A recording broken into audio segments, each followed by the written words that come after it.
అధ్యాయం 14వ వాక్యం, మన మూల వాక్యాన్ని ఒకసారి మనం చదువుకుందాం. ఈ పునరుద్ధాన ఆరాధనకు కూడి వచ్చిన మీ అందరికీ ప్రభు పేరట వందనాలు, దేవునికి స్తోత్రాలు. నా దేవుని కృప మీకందరికి తోడయుండును గాక. ఆమేన్. మత్తయి సువార్త 22:14. కాగా పిలువబడిన వారు అనేకులు, ఏర్పరచబడిన వారు కొందరే. ఆమేన్. మనం ఉండాల్సింది ఏ గుంపులోనంటే ఈ రెండవ గుంపులో మనం ఉండాలి. ఆమేన్. పిలువబడిన వారే ఏర్పాటులోనికి వస్తారు. ఆమేన్. కానీ పిలువబడిన ఆ మొదటి మెట్టులోనే ఉండకుండా మొదటి మెట్టులో నుండి ఈ రెండవ మెట్టు అనే ఏర్పాటులోనికి మనం రావాలి. Praise the lord.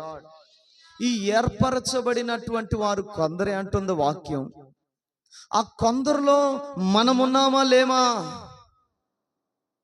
ఆ కొందరులో మనం ఉంటే మనలో కనబడవలసిన గుర్తులేంటి? మనలో ఉండాల్సిన లక్షణాలు ఏమిటి? ఈరోజు 4వదిగా మనం నేర్చుకుంటా ఉంటున్నాం. చదువుకుందాం ఆ 4వ విషయాన్ని. పేతురు రాసిన మొదటి పత్రిక, అపోస్తులుడైన పేతురు రాసిన మొదటి పత్రిక 1వ అధ్యాయము 2వ వాక్యాన్ని ఒకసారి మనం చదువుకుందాం. ఆత్మ వలని పరిశుద్ధత పొందిన వారై విధేయులగుటకును యేసుక్రీస్తు రక్తము వలన ప్రోక్షింపబడుటకును ఏర్పరచబడిన వారు. Praise the lord. హల్లెలూయా.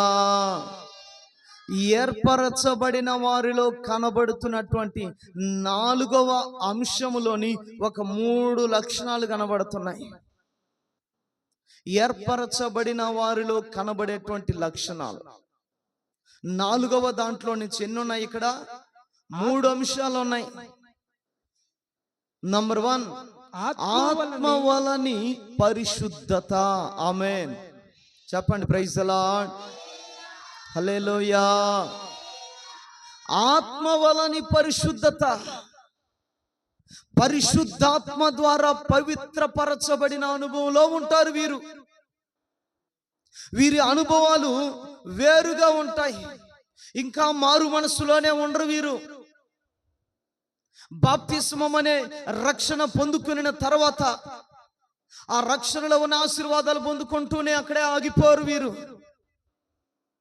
ఇంకొక మెట్టెక్కి పరిశుద్ధాత్మ కొరకు కనిపెట్టి పరిశుద్ధాత్మను పొందుకొని భాషలతో నింపబడి ఒక ప్రత్యేకమైన జీవితం చేస్తున్న వారే వీరు. Praise the lord. హల్లెలూయా. ఎవరు ఏర్పరచబడిన వారు? ఆత్మ వలని పరిశుద్ధపరచబడిన వారు. Praise the lord. ఏంటి ఆత్మ వలన పరిశుద్ధత? ప్రత్యేకమైన జీవితం, వేరుబాటు జీవితం. ఇది ఏర్పరచబడిన వారిలో కనబడవలసినటువంటి 4వ లక్షణం ఏమిటయ్యానంటే, అపోస్తుల కార్యముల గ్రంథము 2వ అధ్యాయంలో రాయబడి ఉంటది కదా, 39వ వాక్యం అనుకుంటాను. మూర్ఖులకు ఈ తరము వారికి వేరై రక్షణ పొందుడని వారితో చెప్పెను. 40వ వాక్యం, 2వ అధ్యాయము అపోస్తుల కార్యముల గ్రంథం 2వ అధ్యాయం 40వ వాక్యం. మీరు మూర్ఖులకు ఈ తరము వారికి వేరై, అదిగో మీరు మూర్ఖులకు ఈ తరము వారికి వేరై రక్షణ పొందుడని వారిని హెచ్చరించి. అది ఆ రక్షణ పొందాలి మనం. ఏర్పరచబడిన వారు, వారిలో కనబడవలసినటువంటి లక్షణం, గుర్తు, ఆనవాలు, సూచన ఏంటది? ఆత్మ వలని పరిశుద్ధత. Praise the Lord. గమనించాలి, ఈ మాటలను గమనించాలి జాగ్రత్తగా. ఆత్మ వలని పరిశుద్ధత. పరిశుద్ధాత్మ దేవుడు మనకు అనుగ్రహించే పరిశుద్ధత ఏమిటంటే నిన్ను సపరేట్ చేస్తాడు లోకంలో నుండి. ఎవరిలో నుండి? మూర్ఖులకు, ఈ తరము వారిలో నుండి నిన్ను సపరేట్ చేస్తాడు. నువ్వు వేరు. నీ కుటుంబమే, నీ భార్యే, నీ భర్తే, నీ బంధువులే, నీ రక్త సంబంధికులే, నీ స్నేహితులే, కానీ నువ్వు వేరు, వారు వేరు. వారు క్రైస్తవులే, నీవు క్రైస్తవుడివే, కానీ నువ్వు ఆత్మను పొందినవాడువు, వారు ఇంకా ఆత్మ అనుభవంలోనికి రానివారు. పరిశుద్ధాత్మ ద్వారా పవిత్రపరచబడిన అనుభవం ఏమిటంటే పరిశుద్ధాత్ముడిని సపరేట్ చేస్తున్నాడంతే. ఏర్పాటులో ఉన్నవారు ఎప్పుడు కూడా సపరేట్ గానే ఉంటారు, అందరిలో కలిసిపోరు. వారు ఇంకా తెలియదు కదా, వారికి ఇంకా నేర్చుకోవాలి కదా, వారు కూడా రావాలి కదా, మాదిరికరంగా ఉండాలి, కానీ వారిలో మనం కలిసిపోకూడదు, సపరేట్ గా ఉండాలి. ఆ సపరేట్ అంటే ఏమిటో మరొక మాట చదవండి. ఫిలిప్పీలకు రాసిన పత్రిక 2వ అధ్యాయం 14వ వాక్యం గమనిస్తే, ఆత్మ వలని పరిశుద్ధత అంటే ఏమిటో ఇంకొంచెం లోతులోనికి వెళ్దాం. మీరు మూర్ఖమైన వక్ర జనము మధ్య, అదిగో అపోస్తుల కార్యాల్లో ఏం చెప్తున్నాడు? మూర్ఖులైన ఈ తరము వారికి వేరై రక్షణ పొందండి.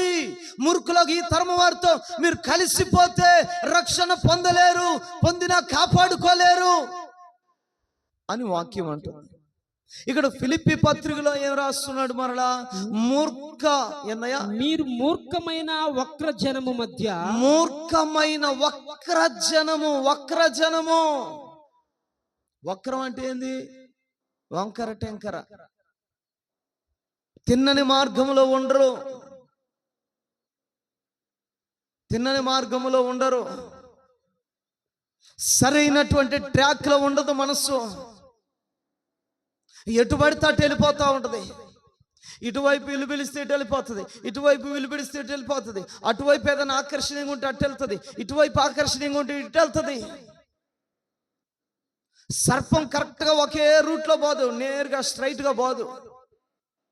ఎలా ఉంటుంది అది? వంకర టెంకరగా పోతా ఉంటుంది. మూర్ఖమైన వక్ర జనము మధ్య నిరపరాధిగా మనం బ్రతకాలి. Praise the lord. నిరపరాధులను, నిష్కలంకులను, అనింద్యులునైనా దేవుని కుమారులగునట్లు సనుగులను, సంశయములను మాని సమస్త కార్యములను చేయుడి. Praise the lord. హల్లెలూయా. సమస్త కార్యాలు ఎవరి ద్వారా చేయాలి? ఆత్మ ద్వారానే నువ్వు చేయాలి. ఆమేన్. ఎవరి ద్వారా అండి? పరిశుద్ధాత్మ ద్వారా నువ్వు చేయాలి. నువ్వు ఎక్కడికైనా వెళ్తుంటే అడగాలి, పరిశుద్ధాత్ముడా, నేను వెళ్తున్న ఈ స్థలము మీ చిత్తమేనా? ఈ ప్రజల దగ్గరకు నేను వెళ్ళుట మీ చిత్తమేనా? ఈ కార్యాల్లో పాలు పంపులు పొందుట మీ చిత్తమేనా? ఈ స్థలములో నేను నిలవబడుట వలన నాకు పరిశుద్ధత లభిస్తుందా? ఈ ప్రజలతో నేను నిలబడుట వలన నా పరిశుద్ధత కాపాడబడుతుందా?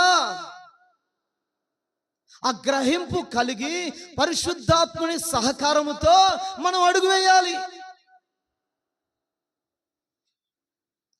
మూర్ఖమైన వక్ర జనము మధ్య నిరపరాధిగానే ఉండాలి.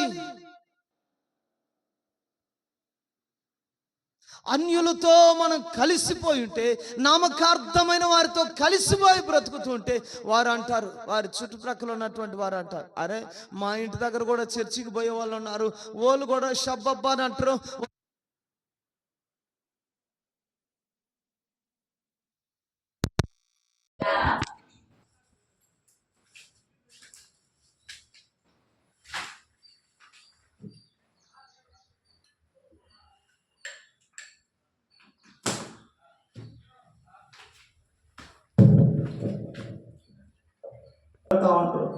వాళ్ళు కూడా తెల్ల బట్టలే కట్టుకుంటూ ఉంటారు.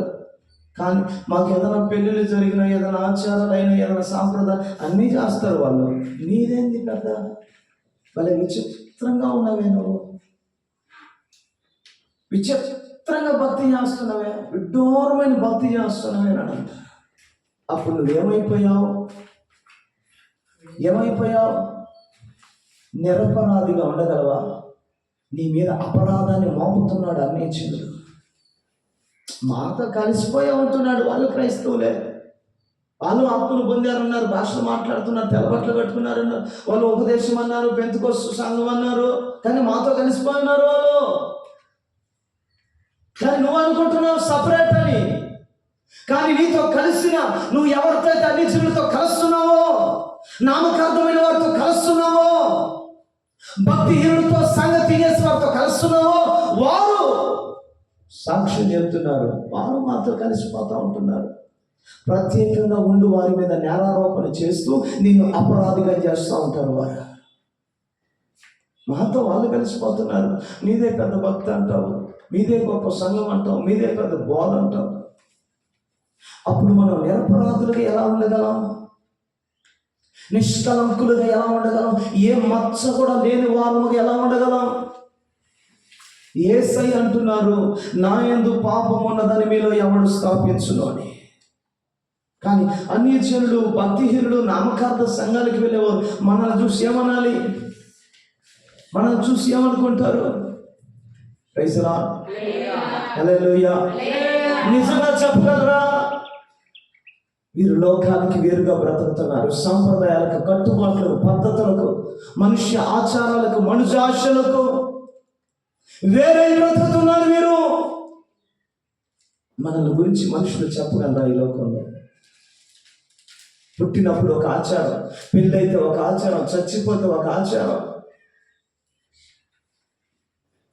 ఈ ఆచారాలకు నువ్వు వేరుగా ఉన్నావా? భాషలు కాదు, పరిశుద్ధాత్మను పొందానంటే భాషలో మాట్లాడతాం. ఆత్మ వలని పరిశుద్ధత ఏది? ఏర్పరచబడిన వారిలో కనబడవలసినటువంటి లక్షణం ఆత్మ వలని పరిశుద్ధత. మూర్ఖులకు, ఈ తరం వారికి వేరే ఉండాలి, వేరే బ్రతకాలి. వేరే బ్రతుకుతున్నప్పుడు ఎలా కనపడతావు? ఆ మాటను కట్టినట్టుంది. ఫిలిప్పీ 2:14 మూర్ఖమైన వక్ర జనము మధ్య మీరు నిరపరాధులను, నిష్కలంకులను, అనింద్యులైన దేవుని కుమారులగునట్లు సనుగులను మాను, సంశయాలు మాను, సమస్త కార్యములను చేయుడి. అట్టి జనము మధ్యను మీరు జీవవాక్యమును చేత పట్టుకొని, అదిగో ప్రైజ్ ది లార్డ్, ఆ జనులందరి మధ్య నామకార్థ సంఘాలు, భక్తిహీనులు, వేషధారులు, లోకస్తులు, అన్యులు, ఈ ప్రజలందరి మధ్యలో నువ్వేం పట్టుకోవాలి? జీవవాక్యము. బంధువుల జెండా కాదు, రక్త సంబంధికుల జెండాలు కాదు, స్నేహితుల జెండాలు కాదు. ఏ జెండా పట్టాలి? వాక్యం అనే జీవపు జెండా పట్టాలి. Praise the lord, praise the lord. జీవవాక్యమును చేత పట్టుకొని లోకమందు జ్యోతుల వలె కనబడుచున్నారు. లోకమందు జ్యోతుల వలె మీరు కనబడాలి. ప్రైజ్ ది లార్డ్, హల్లెలూయా, హల్లెలూయా. లోకమంది ఎలా కనబడాలి? జ్యోతి వలె కనబడాలి. వెలుగు దగ్గర చీకటి ఉంటుందా? ఉండదు. నువ్వు నామకార్థమైన వ్యక్తుల దగ్గర పోయినప్పుడు, భక్తిహీనుడైన వ్యక్తుల దగ్గర పోయినప్పుడు, వేషధారులైన వ్యక్తుల దగ్గర పోయినప్పుడు, అన్యజనులు, లోకస్తుల దగ్గరికి, క్రీస్తును ఎరుగని వారు, క్రీస్తుని గురించి తెలియని వారి యొద్దకు మనం వెళ్ళినప్పుడు మన చేత ఏముండాలి? జీవవాక్యం అనే జ్యోతిని నువ్వు పట్టుకొని ఉండాలి. Praise the lord. ఆ జీవవాక్యం అనే జ్యోతి నీ మాటలలో మాట్లాడుతుంటుండగా వారిలో చీకటి పారిపోవాలి. నీ హృదయం అంతా వెలుగుతో నింపబడి ఉండాలి, నీ దేహం అంతా వెలుగుతో నింపబడి ఉండాలి. జ్యోతి వెలుగు అన్యజనుల దగ్గరికి, లోకస్తుల దగ్గరికి, నామకార్థమైనటువంటి వారి దగ్గరికి, వేషధారుల దగ్గరికి, భక్తిహీనుల దగ్గరికి వెళ్ళినప్పుడు వారు చేస్తున్న ఆచారాలు ప్రక్కన పెట్టగలగాలి. దేన్ని బట్టి? నిన్ను బట్టి. ఆమేన్. అది ఆత్మ వలని పరిశుద్ధత. ఎవరయ్యా ఈ ఆత్మ వలన పరిశుద్ధత కలిగిన వారుగా ఉంటారు అంటే వారు ఏర్పరచబడిన వారు. ఆమేన్. ఈరోజు మనం ఆ గుంపులో ఉన్నామా లేదా ఒకసారి చెక్ చేసుకో. ఆ కార్యంలో పాలు పంపులు పొందకపోతే వాళ్ళు ఏమనుకుంటారు? వీళ్ళు ఎవరు అనుకుంటే నీకెందుకురా బాబు? నువ్వెవడివి? నువ్వు ఏర్పరచబడిన వాడు అయితే వాళ్ళని ఎలా కలిసిపోతావు? ఎలా కలుస్తావు? నువ్వు చేసేది ఒక ఉద్యోగం, నీ ఫ్రెండ్ ఇంకొక ఉద్యోగంలో ఉన్నాడు, వాడు బాధపడుతున్నాడు, నా దగ్గర కూడా రా, నువ్వు మన ఇద్దరు కలిసి ఉండాలి, ఎక్కడ ఉన్నానని ఉద్యోగం అనుకొని పోతావా? నీ క్వాలిఫికేషన్ వేరు, వాడి క్వాలిఫికేషన్ వేరు, వాడి ఉద్యోగం వేరు, నీ ఉద్యోగం వేరు. వాడు బాధపడతాడని నీ ఉద్యోగం వదిలేస్తావా? వాడు బాధపడతాడని నీ క్వాలిఫికేషన్ విడిచిపెడతావా? భౌతికమైన వాటినైతే విడిచిపెట్టం. ఆత్మ సంబంధముగా ఉన్నతమైనటువంటి దేవుడిచ్చిన కృపను మాత్రం దుర్వినియోగం చేసుకుంటావా? సంగమా, ఒకసారి ఆలోచించు. నువ్వు ఎవరివి? ఆ గ్రహింపు నీకు ఉందా లేదా? అసలు ఆ గ్రహింపులోనికి రా. మొదట నువ్వు వేరు, వారు వేరు, నువ్వు సపరేట్గా ఉండాలి. మూర్ఖమైన వక్ర జనమట, వక్రజనమటవి. ఆ వక్రజనము మధ్య నువ్వు జ్యోతిలాగా నిలబడాలి. Praise the Lord. మత్తయి సువార్త 5:16 ఏం చెప్తున్నాడయ్యా?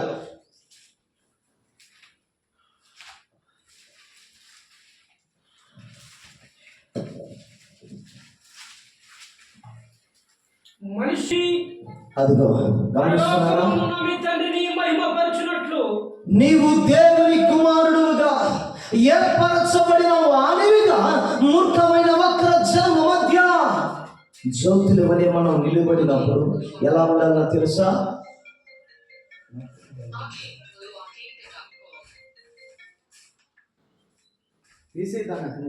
మనం వెళ్ళినప్పుడట మనుషులు మన సత్క్రియలను చూడాలట. Praise the lord. ఎవరు చూడాలి? నీ బంధువులు చూడాలి, నీ రక్త సంబంధికులు చూడాలి, నీ స్నేహితులు చూడాలి, నీ కుటుంబ సభ్యులు చూడాలి, నీ భార్య చూడాలి నీలోని సత్క్రియను, నీ భర్త చూడాలి నీలోని సత్క్రియను. అర్థమవుతుందా? నీ రక్త సంబంధికులు, నీ బంధువులు చూడాలి నీలోని సత్క్రియను చూడాలి. రాజీ పడిపోయేది కాదు, చూడాలి. బంధువులతో, రక్త సంబంధికులతో, ఇతరత్ర వాటితో రాజీ పడిపోవటం ఎవరు? అసలు ఈ ఏర్పాటులో నుంచి సాతానుడు మెల్లగా నేను తప్పిస్తున్నాడు అని దాని అర్థం. ఎక్కడి నుంచి తప్పుకుంటున్నావు? ఏర్పాటులో నుంచి. అది సామాన్యమైన సంగతి కాదు. దేవుడేమో నేను ఒక ఏర్పాటులో తీసుకుని రావాలనుకుంటున్నాడు, కానీ నువ్వేమనుకుంటున్నావు? మనుషుల ఏర్పాటులోని పోవాలనుకుంటున్నావు. ఏది ప్రాముఖ్యం? నీ రక్షణ ప్రాముఖ్యమా, మనుషుల ప్రాముఖ్యమా? ఏర్పరచబడిన వారిలో కనబడవలసిన లక్ష్యం ఆత్మ వలని పరిశుద్ధత. చెప్దాం ఒకసారి. Praise the Lord. ఏంటిది? పరిశుద్ధాత్ముడు నేనేం చేస్తాడంటే మనుషుల దగ్గర సపరేట్ చేస్తాడు. సపరేట్ చేసి నిన్ను ఉన్నతంగా ఆశీర్వదించి నీవే ఒక జ్యోతిగా వెలిగేటట్లుగా, నీలో నుండి వచ్చిన వెలుగు చేత వారి మార్గములను సరి చేసుకునేటట్లుగా చేయటమే. ఆమేన్. Praise the lord. రెండో విషయాన్ని చూద్దాం. పేతురు రాసిన మొదటి పత్రిక 1వ అధ్యాయం 2వ వాక్యం. ఏర్పరచబడిన వారిలో ఉన్నటువంటి మరో లక్షణం ఏమిటంటే ఆ బయట ఆటో కరెక్ట్గా కళ్ళకొస్తా ఉన్నాయి.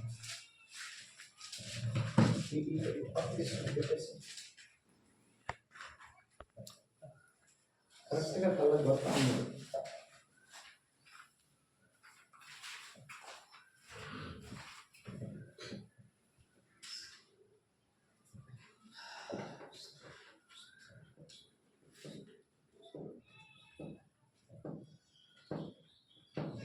హల్లెలూయా, హల్లెలూయా. చదువుదాం. ఆత్మ వలని పరిశుద్ధత పొందిన వారై ఆ, విధేయులగుటకును విధేయత. రెండవది ఏంటిదండి? విధేయులవడానికి ప్రయాసపడతారు వారు. ఏర్పరచబడిన వారిలో కనబడవలసినటువంటి మరొక లక్షణం ఐదవది ఏమిటయ్యారంటే విధేయత. ఎలా వస్తుంది విధేయత? పరిశుద్ధత.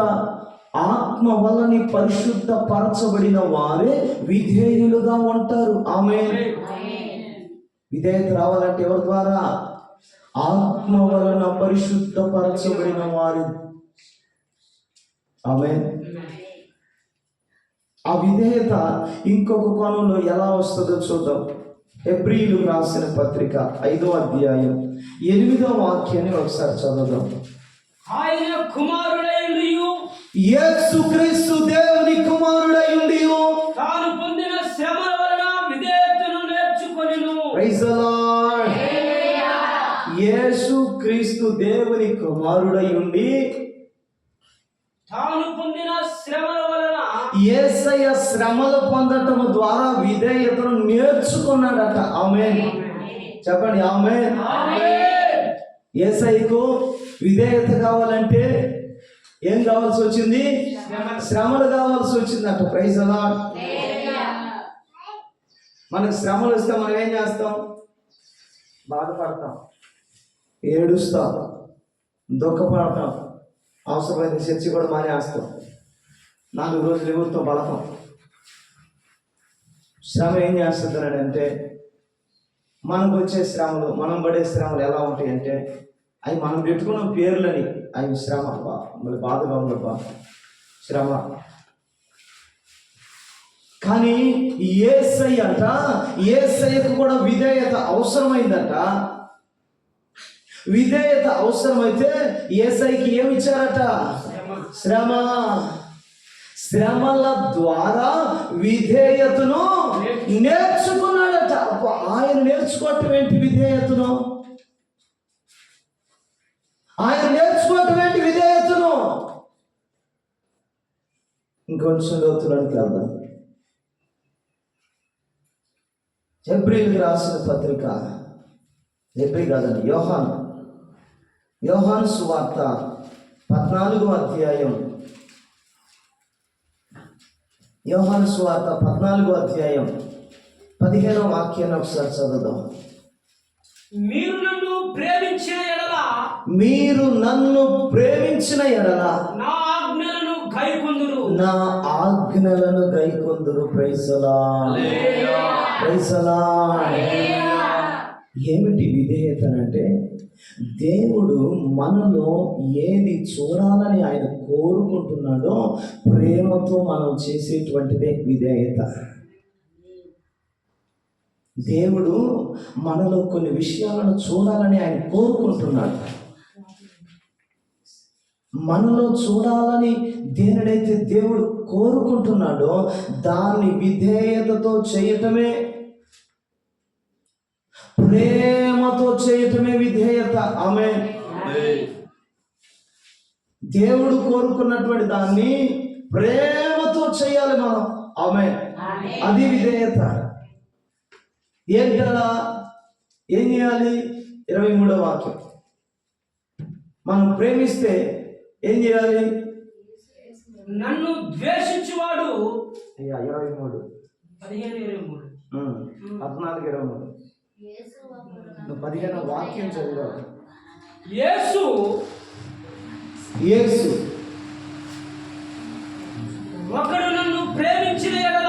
ఒకడు నన్ను ప్రేమించిన ఎడల వాడు నా మాటను గైకొంటాడు. Praise the lord. Hallelujah, hallelujah. దేవుడు మనలో ఏం చూడాలని కోరుకుంటున్నాడు?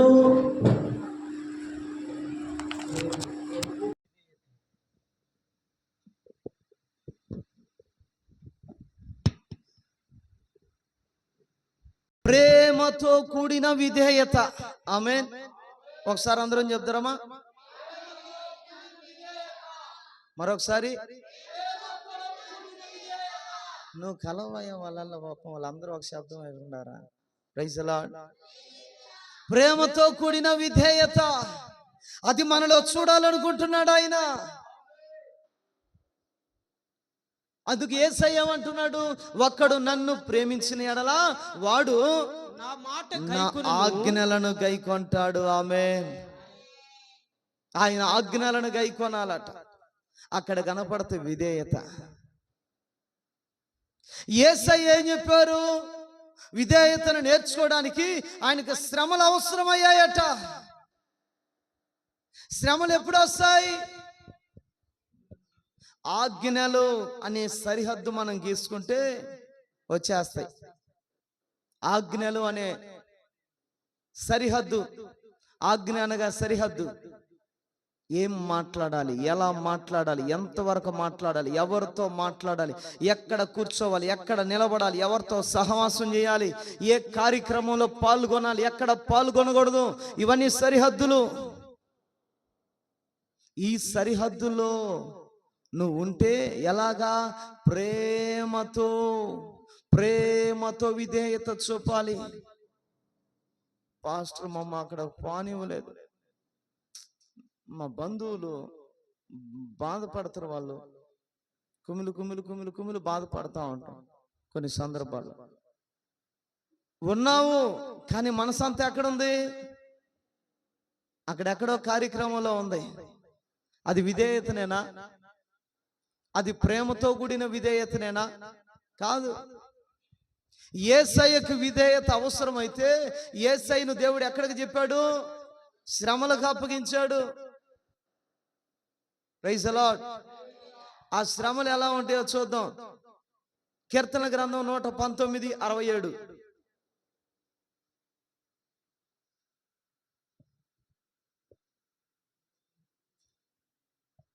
శ్రమలు ఎందుకో?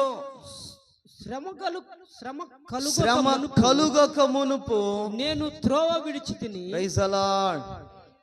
శ్రమ కలుగక మునుపు త్రోవ విడిచి తిని. శ్రమలు రాకపోతే మనకేమైపోతామట? మార్గంలో నిలబడమట, వాక్యానుసారమైన జీవితంలో ఉండము. శ్రమ మనల్ని ఏం చేస్తుందంటే, దారి తప్పిపోయిన మనల్ని కొంచెం తట్టి ట్రాక్లోకి తీసుకొని వస్తుందంట శ్రమ. Praise the lord. నిజంగా ఇప్పుడు గమనించు ఈ పాయింట్ని. నిజంగా నీకు వచ్చేటువంటి ఆ బాధ, ఆ శ్రమ కరెక్ట్గా వాక్యమైన ట్రాక్లోకి వస్తున్నావా, లేకుండా ఇంకొంచెం దూరం అయిపోతున్నావా? నీకు వచ్చేది దైవికమైన శ్రమేనా? ప్రేమతో కూడిన విధేయతతోనే ఆ శ్రమ ద్వారా విధేయతను నేర్చుకుంటున్నామా? నీకొచ్చే శ్రమ అది దేని ద్వారా? రోగం ద్వారానా, భర్త ద్వారానా, భార్య ద్వారానా, బంధువుల ద్వారానా, సమాజం ద్వారానా, పరిస్థితుల ద్వారానా? దేని ద్వారా నీకు శ్రమ వస్తుంది? వచ్చిన ఆ శ్రమను బట్టి నువ్వు ఎక్కడికి రావాలి? త్రోవలోనికి రావాలి. ఆమేన్. ఏంటా త్రోవ? వాక్యం అనే యేసు అనే త్రోవ. యేసు అంటాడు, నేనే మార్గమును. ఆ మార్గం అనే త్రోవలోనికి నువ్వు రావాలి. శ్రమ నిన్ను మార్గములోనికి తీసుకుని వస్తుంది. Praise the lord. చెప్దాం, ప్రైజ్ ది లార్డ్. శ్రమ ఎందుకు? విధేయతను నేర్చుకోవడానికి. విధేయతను నేర్చుకోవాలంటే మనకేం అవసరం అండి? శ్రమ కావాలి. శ్రమలు మనల్ని మరింతగా దేవునికి దగ్గరగా చేస్తాయట. లాజరు ఎన్ని శ్రమలు పడ్డాడండి, ఎంత బాధను అనుభవించాడు. యోబు ఎన్ని శ్రమలను అనుభవించాడు. వెళ్ళిపోండి, ఈ లోకంలో ఎక్కడ ఉండొద్దు, మీరు వెళ్ళిపోతా ఉనండి. Praise the lord. యోబు ఎన్ని శ్రమలు, దావీదు ఎన్ని శ్రమలు, లాజరు ఎన్ని శ్రమలు. ఏమండి, యోసేపు ఎన్ని సంవత్సరాలు? 13 సంవత్సరాలు. యోబు 40 సంవత్సరాలు. దావీదు 40 సంవత్సరాలు శ్రమ పడుతూనే ఉన్నారు. కానీ ట్రాక్లో నుంచి తప్పిపోయాడా యోసేపు? దావీదు తప్పిపోయాడా? యోబు తప్పిపోయాడా? మరి నీవెందుకు తప్పిపోతున్నావు మాటి మాటికి? నువ్వెందుకు దూరం అయిపోతున్నావు మాటి మాటికి? కారణం ఏంటంటే ప్రేమతో కూడిన విధేయత నేర్చుకోవాలనే మనస్సు నీకు లేదేమో. యేసును ప్రేమించే అనుభవం లేదేమో, ఇంకా లోకం మీద నీకు మనస్సు ఉందేమో. యేసు మీద నీకు మనసుంటే, యేసు నీ జీవితంలో నీకు అనుమతించినటువంటి అది చిన్న శ్రమో పెద్ద శ్రమో దాన్ని ఏం చేస్తావంటే ప్రేమతో దానికి విధేయత చూపుతావు. ఆమేన్. సొంత అన్నలు యోసేపును గుంటలో ద్రోస్తే మారు మాట్లాడలేదండి, మారు మాట్లాడాల. జైల్లోకి పోయాడు, మారు మాటల. దెబ్బలు తిన్నాడు, మారు మాట్లాడాల. ఎన్నో హింసలు పడ్డాడు, ఎవరి మీద తిరుగుబాటు చేయాల. నీకు వచ్చిన బాధను బట్టి ఇతరుల మీద నేరారోపణ చేసేవారముగా, నిందించేవారముగా మనం ఉండకూడదు. శ్రమ కలుగక మునుపు నేను త్రోవ తప్పిపోయా అంటే శ్రమ కలిగిన తర్వాత ఏమైంది ఆయనకి? 71వ వాక్యం. నేను నీ కట్టడలను నేర్చుకొనున్నట్లు శ్రమ నుండి ఉండుట నాకు మేలాయెను. ప్రైజ్ ది లార్డ్, హల్లెలూయా. శ్రమలో రావడం నాకేమైంది అంటున్నాడు? అమ్మా మేలైంది నాయన, మంచి పని చేసేవేసయ్యా అని అంటున్నాడు దావీదు. వామ్మో ఇదేంది నాయన, శ్రమ రావటం నాకు ఏమైంది అంటున్నాడు? మేలైంది. Praise the lord. శ్రమ రావడం నాకు మేలైంది నాయన. మనమేమంటాం? వాయమ్మో ఈ బాధ నాకు వద్దయ్యా, ఈ బాధ నాకు వద్దు నాయన, నేను ఆగలేనయ్యా అని అంటాం మనం. నాకు రాలేదు నాయన, అందరికి వచ్చింది నాయన, నన్ను తీసుకోపోలేదు నాయన అని అంటాం. కానీ దావీదేమంటున్నాడు? నాకు మేలైందబ్బా యేసు ప్రభు, మంచి పని చేసావయ్యా. యోబేమంటున్నాడు? నీకేనయ్యా మహిమ, మహిమ నీకే. పౌలుస్త్యులు ఏమంటున్నారు? కీర్తనలు పాడుతా సంతోష గానాలతో ఉత్సహిస్తా ఉన్నారు. ప్రైజ్ ది లార్డ్, హల్లెలూయా. మనం ఏం చేస్తున్నాం? శ్రమ మన జీవితానికి విధేయతను నేర్పించడానికి, దేవుని కట్టడలను నేర్పించడానికి. ఎవరు ఈ ప్రేమతో కూడిన విధేయతను చూపిస్తారు శ్రమ దగ్గర అంటే ఏర్పరచబడిన వారిలో ఉన్నవారు. ఏర్పరచబడిన వారు అనే ఆ గుంపులో ఉన్నవారు విధేయత చూపుతారు. ప్రేమతో కూడిన విధేయత అది. యేసయ్య ప్రేమతోనే శ్రమలను అనుభవించాడు. యేసయ్య ప్రేమతోనే శ్రమలను అనుభవించాడు. శ్రమ పడేటప్పుడు ఎవరి మీద ద్వేషం చూపాడా? పొడిచిన వారిని కూడా బాగు చేశాడండి దేవుడు. Praise the lord. శ్రమ అంటే అది. మరి మనం ఏం నేర్చుకోవాలి ఇప్పుడు? ఏం చేస్తున్నాం ఇప్పుడు? ఎలా ఉంటున్నాం ఇప్పుడు? నిజముగా నీవు ఏర్పరచబడిన వారు అనే గుంపులో నీవు ఉంటే నువ్వేం చేయాలంటే ప్రేమతో కూడిన విధేయత నీకు కావాలి. మారు మాట్లాడకూడదు శ్రమలో, మారు మాట్లాడకూడదు శ్రమలో. అలాంటి జీవితం మనకు కావాలి. Praise the lord. మూడో విషయం చూద్దాం.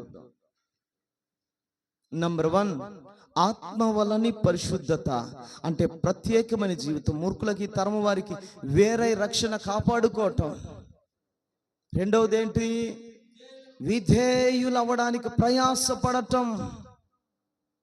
విధేయులవ్వడానికి ప్రయాసపడటం. శ్రమలు వచ్చినా పర్వాలేదని చెప్పగలగాలి. అది ప్రయాసపడటం అంటే.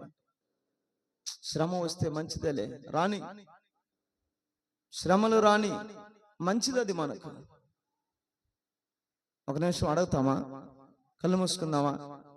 ప్రభువా నా మీదకి శ్రమలు రానివ్వు, శ్రమ నాకు మేలుగా మార్చేవాడు నీవుండగా నేనెందుకు భయపడాలి? శ్రమ నాకు మేలవుతుంది. ఎన్ని శ్రమలు వస్తే అంత మేలు నాకు, ఎన్ని శ్రమలు వస్తే అంత మేలు నాకు. శ్రమలలో విధేయత, శ్రమలలో నీ కట్టడలు నేర్చుకుంటాను నేను, శ్రమలలో నీ త్రోవలోనికి వస్తాను. నాకెంత మేలయ్యా. ఆమేన్, ఆమేన్. చూడండి ఎన్ని లాభాలు శ్రమ ద్వారా. కొంచెం మనసుకు బాధగా ఉంటుందే కానీ మనం రావాల్సిన ట్రాక్లోనికి మనం వచ్చేస్తాం. మనకై మనం రావలేం, కానీ శ్రమలు ఏం చేస్తాయి అంటే వచ్చేస్తాయి, తీసుకొని వచ్చేస్తాయి మనల్ని. ఇప్పుడు ఏదైనా నట్టు, ఏదైనా బోల్ట్ లూజ్ అయిపోతే ఏం చేస్తారు? సుత్తితో దాన్ని ఏం చేస్తారు? టైట్ చేస్తారు. అట్లాంటిది శ్రమ, కొంచెం టైట్ చేస్తుంది, రావాల్సిన ఉండాల్సిన స్థలంలోనికి తీసుకొని వస్తుంది ఆ సుత్తి అనే శ్రమ. ప్రైజ్ ది లార్డ్, హల్లెలూయా. మూడవదిగా ఏమిటంటే యేసుక్రీస్తు రక్తము వలన ప్రోక్షింపబడిన వారుగా ఉంటారు వారు. ఆమేన్, ప్రైజ్ ది లార్డ్. యేసుక్రీస్తు రక్తము వలన ప్రోక్షింపబడిన వారుగా ఉంటారు. యేసయ్య రక్తం ఏం చేస్తుంది? చదువుదాం. ఎఫెసీయులకు రాసిన పత్రిక 1వ అధ్యాయం 7వ వాక్యం. ఎఫెసీయులకు రాసిన పత్రిక 1వ అధ్యాయము 7వ వాక్యము. దేవుని కృప మహదైశ్వర్యమును బట్టి ఆ ప్రియుని యందు ఆయన రక్తము వలన. చూడండి చూడండి, గమనించండి, ఈ మాటలు గమనించాలి. హలో, ఈ మాటలు గమనించాలి మీరు. ఆ ప్రియుని యందు ఆయన రక్తము వలన మనకు విమోచనము. అది ఆయన రక్తము వలన మనకు విమోచనము. చెప్తారా ఒకసారి? అది యేసయ్య రక్తం వలన మనందరికి విమోచనము, మరియు మన అపరాధములకు క్షమాపణ మనకు కలిగి ఉన్నది. మన అపరాధములన్నిటికీ యేసయ్య రక్తము వలన క్షమాపణ కలిగి ఉన్నది. ప్రైజ్ ది లార్డ్, హల్లెలూయా, హల్లెలూయా. ఏర్పరచబడిన వారు, వారిలో ఉండే లక్షణాలు, వారిలో కనబడే లక్షణాలు ఎలా ఉంటాయి అంటే దానికి మాదిరిగా యేసయ్యను చూపిస్తుంది వాక్యం. యేసయ్య రక్తము వలన విమోచన, యేసయ్య రక్తము వలన అపరాధములకు క్షమాపణ. ఆమేన్. ఇప్పుడు ఏర్పరచబడిన వారిలో ఈ లక్షణాలు కనబడాలి.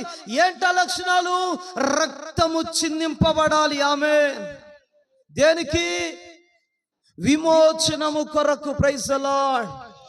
ఇతరుల విమోచనము కొరకు ఏర్పరచబడిన వారు ఏ అనుభవంలోనికి వస్తారయ్యా అంటే వారు రక్తము చిందించే అనుభవానికి కూడా వెనకాడరు. ఆమేన్. ఉదాహరణకు పౌలు శీలలు గాన్ని మనం గమనిస్తే, పౌలు శీలలు ఒక చోట ఒక పాపకు, ఒక చిన్న అమ్మాయికి దయ్యం పట్టుంటే యేసుక్రీస్తు నామములు విడిచి వెళ్ళు అని అంటే ఆజ్ఞాపిస్తారు సేవకులు. ఆ దయ్యం విడిచి వెళ్ళిన తర్వాత ఆ దయ్యం ఆ ఊరంతటిని గలిబిలి చేసి సేవకులను కొట్టించి, రాళ్లతో కొట్టించి, బొండలు బిగించి, చావుకు మధ్యలో పెట్టేసి ఊరు చివరిని విడిచిపెట్టేసి వెళ్ళిపోతారు. అమ్మ, నా వైపు చూసి వినండి. మీరు ఎక్కడ మనసులు పెట్టుంటారో నాకు అర్థం కావట్లే. నిద్రపోతున్నారా, ఏం చేస్తున్నా నాకు తెలియటం లే. కొంచెం మెలకుగా నా వైపు చూడండి. పౌలు శీలలను కొట్టారు, బీభత్సంగా కొట్టారు, రాళ్లతో కొట్టారు, కొరడాలతో కొట్టారు. చచ్చిపోయాడు రా వీడు అని అనుకునేసి వదిలేసి వెళ్ళారు. అరే వీళ్ళు మళ్ళా బ్రతకతారేమోరా అని చెప్పేసి మళ్ళా ఆ కాళ్ళు చేతులకు బొండలు బిగించి వాళ్ళని జైల్లో పెట్టించారు. జైల్లో పెట్టించారు. శరీరం అంతా ఏమైపోయింది? రక్తము చిందింపబడతాం. ఎక్కడ చూసినా గాయాలే, ఎక్కడ చూసినా దెబ్బలే. కానీ జైలు గోడల మధ్యలో అర్ధరాత్రి స్పృహ తప్పి కోల్పోయి నిద్రపోకుండా, కోమలోనికి వెళ్లకుండా ఏం చేస్తున్నారు వారు? హల్లెలూయా స్తుతి మహిమ ఎల్లప్పుడు దేవుని స్తుతించెదము. హల్లెలూయా స్తుతి మహిమ ఎల్లప్పుడు దేవుని స్తుతించెదము. గ్లోరీ. హల్లెలూయా హల్లెలూయా హల్లెలూయా హల్లెలూయా హల్లెలూయా హల్లెలూయా హల్లెలూయా స్తుతి మహిమ.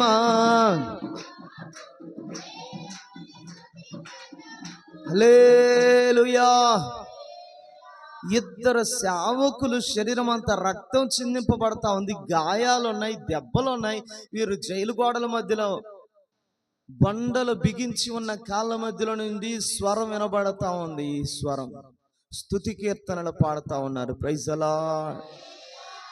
రక్తం గారిపోతా ఉంటే నొప్పి, బాధ, హింసింపబడ్డారు. ఆ రక్తం ఏం చేస్తుందో తెలుసా? కీర్తనలు పాడుతా ఉంది. ఆ కీర్తనలు ఏం చేశాయి? చెరసాల పునాదులన్నిటినీ అదిరేలా చేస్తున్నాయి. Praise the lord. Hallelujah hallelujah. రక్తము యేసయ్య ప్రోక్షించినట్లుగానే ఈ సేవకులు ఇతరుల రక్షణ కొరకు, ఇతరుల విమోచనము కొరకు, ఇతరుల అపరాధములు క్షమింపబడడానికి రక్తము ప్రోక్షింపబడినట్లుగా ఈ సేవకులు ప్రోక్షింపబడుచున్నారు. Praise the lord. చూడండి అంత గొప్ప ఆత్మీయ అనుభవం. ఎవరి రక్షణ కొరకు? ఎవరో రక్షణ కొరకు వీళ్ళు ఏమైపోతున్నారు? రక్తాన్ని ప్రోక్షింపబడినట్లుగా ప్రోక్షిస్తూ ఉంటున్నారు, ప్రోక్షింపబడుచున్నారు వీరు. ఎవరి రక్షణ కొరకైనా ఒక మాటను పడుతున్నాము మనము.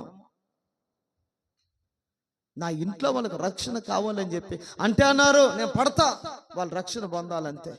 వాళ్ళు ఏమైనా చేయని, నన్ను ఏమైనా అన్ని, వారి కొరకే నేను ఉపవాసం ఉంటా, వారి కొరకే కన్నీరు విడుస్తా, వారు ఎన్నైనా కొట్టని తిట్టని, నన్ను ఎన్ని బాధలైనా పెట్టని, వాళ్ళ రక్షణ పొందాలి.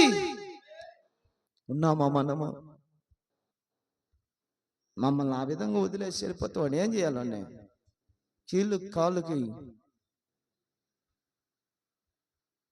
నన్ను అన్ని మాటలు అని అది ఆ విధంగా ఉంటే దాన్ని ఏం చేయాలా? అదంటే నేను పడాలనా? అదంటే నేను పడాలనా? వాడు చెప్తే నేను వినాలనా? కొంచెం తగ్గు. అది కాదు. ఏర్పరచబడిన వారిలో కనబడవలసిన లక్షణం ఏంటంటే నువ్వు రక్తము ప్రోక్షింపబడినట్లు ప్రోక్షింపబడాలి. ఆమె వాళ్ళు రక్షణ పొందాలి. అది నీ ఉద్దేశమై ఉండాలి. Praise the Lord. పౌలు శిలలో రక్తము చిందిస్తా ఉన్నారు. ఎవరో తెలియదు, ముక్కు ముఖం తెలియని వారి కొరకు, ముక్కు ముఖం తెలియని వారి కొరకు ఏర్పరచబడిన వారు రక్త ప్రోక్షణ లాగా ప్రోక్షింపబడుతూ ఉంటే నీ ఇంట్లో వాళ్ళ కొరకు పడలేవు. ఒక మాట మొహం కూడా చూడలేవు నువ్వు వాళ్ళ సాయి.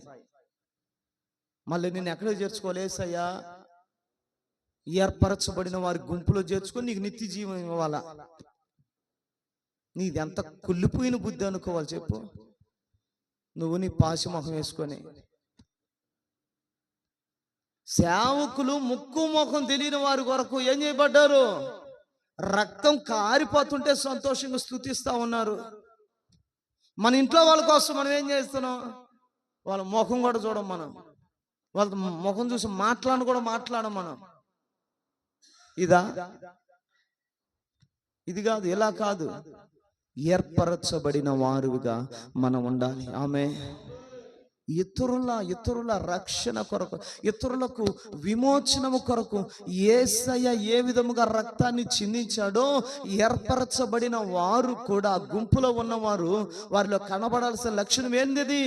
రక్తము కారిపోతున్నా సరే, రక్తము కారిపోతున్నా దాన్ని మౌనంగా స్వీకరించగలగాలి. Praise the lord. సంతోషముతో దేవుని కొనియాడాలి. Praise the lord. మాకెందుకు నాయన, మాకెందుకు ఇన్ని కష్టాలు పెట్టాడు దేవుడా, మాకెందుకు ఎటు చేశాడు దేవుడా అని ఓ అల్లో అల్లో అల్లో అని కొట్టుకుంటారు కొంతమంది. అల్లో అని ఒకటి పేరు చెప్తాడు, ఆ పేరు నేను చెప్పలేదులే. Praise the lord.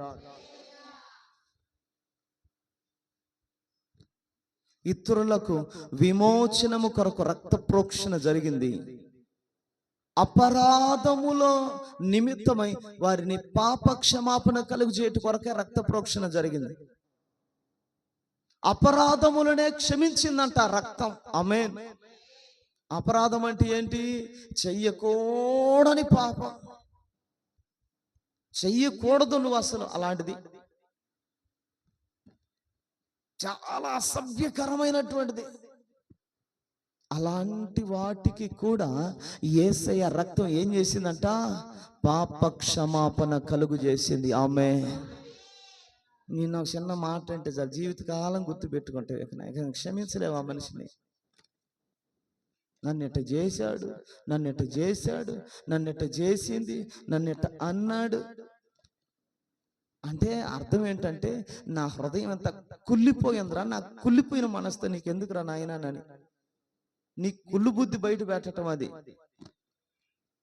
నీ రోజుల నుంచి యేసు ప్రభు నమ్ముకున్నాడు నాయన, ఇంట్లో వాళ్ళని క్షమించలేకపోతున్నాడు రా వాడా, ఇంట్లో వాళ్ళని క్షమించలేకపోతున్నాడు రా వాడా అని లోకమంతా నిన్ను ఇక కోడై కూయాలి. ఇంట్లో వాళ్ళని కూడా క్షమించలేవు, మళ్ళీ ఎడకొచ్చి ఓ తెగ ప్రార్థన, తెగ ఎగరతం ఏడ, మళ్ళీ ఇంట్లో వాళ్ళు మాత్రం క్షమించలేమో. వాడు మొహం చూసినప్పుడల్లా, అది గుర్తొచ్చినప్పుడల్లా, నిన్న అన్న మాట గుర్తొచ్చినప్పుడు ఇక మర్చిపోవటం ఉండదు. ఇక అది వాక్యం ఎన్నిసార్లైనా మర్చిపోతాం కానీ ఇంక వాడు అన్న మాట ఆ అన్న మాట ఇక మర్చిపోరు. ఇక అది కాదండి భక్తి, అది కాదు ఏర్పరచబడిన వారి లక్షణము. నీకేం గుర్తుకు రావాలి? వారు రక్షణ పొందాలి. Praise the lord. వారు రక్షణ పొందాలి. వారి అపరాధములను కూడా నువ్వు క్షమించగలిగే వ్యక్తిగా నువ్వు ఉండాలి. ఆమేన్. అపరాధములు అంటే చెయ్యకూడని నేరం, చెయ్యకూడని పాపం, చెయ్యరాని పని అది. అవన్నీ వివరించడానికి కుదరదు, మీరు అర్థం చేసుకోండి. ఆ మాటలో ఎన్ని కోణాల్లో ఉంటే అన్ని కోణాల్లో చెయ్యకూడని పని.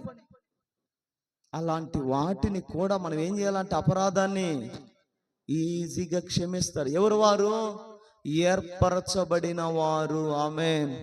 వారే క్షమించగలరు. అపరాధాన్ని కూడా మనసులో పెట్టుకోరు, మనసులో పెట్టుకోరు. వాళ్ళు చేసిన ద్రోహం కావచ్చు, కీడు కావచ్చు, అపకారం కావచ్చు, అన్యాయం కావచ్చు, మోసం కావచ్చు, ఏదైనా కావచ్చు, మనసులో పెట్టుకోరు. వారు ఈజీగా అపరాధాన్ని ఏం చేస్తున్నారు? వాళ్ళు క్షమిస్తున్నారు. అది ఏర్పరచబడిన వారు, వారిలో కనబడే లక్షణం. యేసయ్యను బల్లెపు పోట్లు పొడిచారు, కానీ యేసయ్య ఏం చేశాడు? తండ్రి వీరేమి చేస్తున్నారు, వీరు ఎరుగరు గనుక నాకు కూడా బల్లారాధన అయ్యా, పరిశుద్ధపరుచుకున్నా, ఈ నెలంతా బాగానే ఉన్నా, తీసుకుంటున్నావు మంచిదే, కానీ క్షమించావా ఎవరినన్నా? నీ ఇంట్లో వాళ్ళని క్షమించావా? ఒక చిన్న బాధ కలుగు చేశారని ఊరంతా ఎందుకు చెప్తున్నావు నీ ఇంట్లో వాళ్ళ గురించి? బుద్ధుండి మైండ్ పనిచేసే చెప్తామా? మైండ్ పనిచేసిన వాళ్ళు అయితే చెప్తారా? మైండ్ పనిచేసే వాళ్ళు అయితే చెప్పరు నాకు తెలిసి. నీ ఇంట్లో వాళ్ళేగా చేశారు. క్రైస్తవుడు కదా నువ్వు, క్రైస్తవురాలు కదా, విశ్వాసివి కదా, బాప్తిస్తం పొందిన వ్యక్తివి కదా, నీకు పందేరాలు అవసరం. తప్పది, అలా చేయకూడదు. మనం ఏర్పరచబడిన వారముగా మనం ఉండాలి. ఆమేన్. ఏర్పరచబడిన వారు ఎప్పుడూ కూడా తాము నలిగిపోతూనే ఉంటారు, తాము ప్రోక్షింపబడుతూనే ఉంటారు, ఇతరుల రక్షణ కొరకు ప్రయాసపడుతుంటారు, ఇతరుల పాప క్షమాపణ కొరకు వారు ప్రోక్షింపబడుతూనే ఉంటారు. Praise the lord. వీరు నలిగిపోతానే ఉంటారు, వీరు కృంగిపోతానే ఉంటారు, వీరు కృషించిపోతానే ఉంటారు. వీరు కృషించిపోవటను, వీరు నశించిపోవుటను ఇతరులకు అందరికి రక్షణకరంగా మారిపోతూ ఉంటారు, ఇతరులకు జీవముగా మారిపోతూ ఉంటారు, ఇతరులకు మహిమగా మారిపోతూ ఉంటారు, ఇతరులకు పాప క్షమాపణగా మారిపోతూ ఉంటారు. ప్రైజ్ ది లార్డ్, హల్లెలూయా. కాబట్టి దేవుని పిల్లలారా, నా మాటలు నేను ముగిస్తున్నాను. పిలువబడిన వారు అనేకులు, ఏర్పరచబడిన వారు కొందరే. నువ్వెవరివి? పిలువబడ్డావా? పిలువబడిన గుంపులో నుంచి సపరేట్ అయ్యావా? పిలువబడిన వారు వేరు, ఏర్పరచబడిన వారు వేరు. నువ్వు ఏ గుంపులో ఉన్నావు? ఇది రాకడ కాలం, ఇది రాకడ సమయం. ఎవరు ఎత్తబడతారు అంటే ఏర్పాటులో ఉన్నవారు. పిలువబడిన వారందరూ, చర్చిలోకి వచ్చిన వారందరూ ఎత్తబడరు. చర్చిలోకి వచ్చినంత మాత్రాన్ని ఎత్తబడవు. ఏర్పాటులోనికి రావాలి నీవు. Praise the lord. ఆ ఏర్పాటులో ఉన్నవారు ఎవరు? క్రీస్తును గూర్చిన ప్రత్యక్షత కలిగిన వారు, క్రీస్తును గూర్చిన పునరుద్ధాన ప్రత్యక్షత కలిగిన వారు, తమ మీద తమ మనస్సాక్షి కూడా నేరము మోపబడనంత పరిశుద్ధతను కాపాడుకొనిన వారు. ఫోర్త్ వన్, ఆత్మ వలని పరిశుద్ధపరచబడిన వారు.